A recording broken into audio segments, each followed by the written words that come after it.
S. இன்னமும் நீங்க நிறைய எங்களுக்கு கோரியோகிராஃப் பண்ணிருக்கணும்னு ஒரு ஆசை இருந்தது. ஆசை இருக்கு. எஸ். பட் என்ன பண்றது, நீங்க சொன்னீங்கல்ல, புதிய நிறைய வந்துருச்சு. நிறைய அதாவது இன்னைக்கு இருக்கிற டெக்னாலஜியை யூஸ் பண்ணக்கூடிய அளவுக்கு பசங்க வந்து திறமைசாலிகளா வந்திருக்காங்க. இப்போ நான் வந்து அந்த அந்த ஆப்ஸோ இல்லை அந்த டெக்னிக் நான் யூஸ் பண்ணிக்கணும்னா I should learn about it. இப்போ லேர்னிங்க்கு டைம் கிடையாது, பிகாஸ் ஐ எம் பிஸி இல்லையா? ஸோ நம்ம சம்பாதிக்கிற டைமில் கற்றுக்கிறதுக்கு we can not spend time.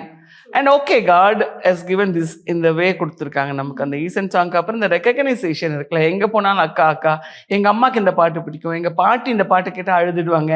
என் 2 வயசு குழந்தை பால் குடிக்கிறத விட்டு அந்த பீ பீ அப்படி சவுண்டு வந்தோன்னு பார்க்குறான் டிவி முன்னாடி, உங்கள் கூட செல்ஃபி எடுத்துக்கணும் இப்படியெல்லாம் சொல்கிறப்ப வந்து அந்த recognisation it made me to think. Because இத்தனை வருஷம் நம்ம வேணான்னு இக்னோர் பண்ணோம் அந்த நடிப்பு கேமரா முன்னாடி இந்த விஷயம்.